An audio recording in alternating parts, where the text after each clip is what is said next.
Hey everyone, I'm Michelle and I am your life coach. Today I'm going to talk about how to allow and process feelings. One of my favorite sayings is the only way out is through. And I have repeated that particular saying to myself over and over again, especially when I'm going through something hard. So when my ex-husband and I split, I was determined to feel all of the emotions that came my way. The alternative would have been to do what I'd done so many years of my life. So drinking, or shop the feelings away, or, like over Facebooking, over social mediaing, all of the stuff. The problem with this is that the feelings don't go away when we're doing that kind of stuff. In fact, new feelings are added onto the pile, and some of those new feelings are guilt and shame and even more loneliness. So when we can learn to be aware of our emotions and we can acknowledge them and accept the emotions, that's when the real change happens. So here are the steps. They're simple steps that you can follow. The key is to be curious and willing to experience these emotions.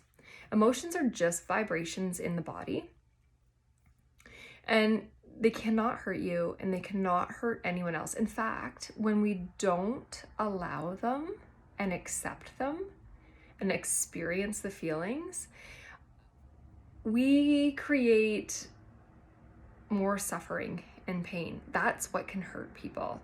So, drinking, spending, the anxiety we feel, snapping at our kids, snapping at our spouse, overuse of social media. That's when the emotions actually become harmful, right? By the avoidance of the emotions. So here's a few things you can do to allow and process your emotions. So the first one, pretend that you're describing the experience to a Martian and write it down. So be really descriptive. Where do you feel the emotion in your body? Does it have a color? Is it hot? Is it cold? What's the temperature? Is it fast or slow? Get really descriptive. And what are you thinking? For example, for me, anxiety feels really tight in my chest. And my arms and legs, they go numb and it's like they're vibrating really fast. And my vision often will go blurry. So that's an example. So you get really descriptive and you write it down. The second thing you do is become the observer. Watch yourself as though you're sitting across the room having this experience. This creates a distance between you and the experience. And then you check in with the thought that you're having and the feeling it's creating. So it just gives that bit of space. So you're having the feeling and then be like, well, what am I thinking? Because our thinking creates our feelings all of the time. The third thing that you can do is you hold the feeling in a place of peace. So welcome it in, lean into it, and just accept the emotion and allow it to be there and be curious about it.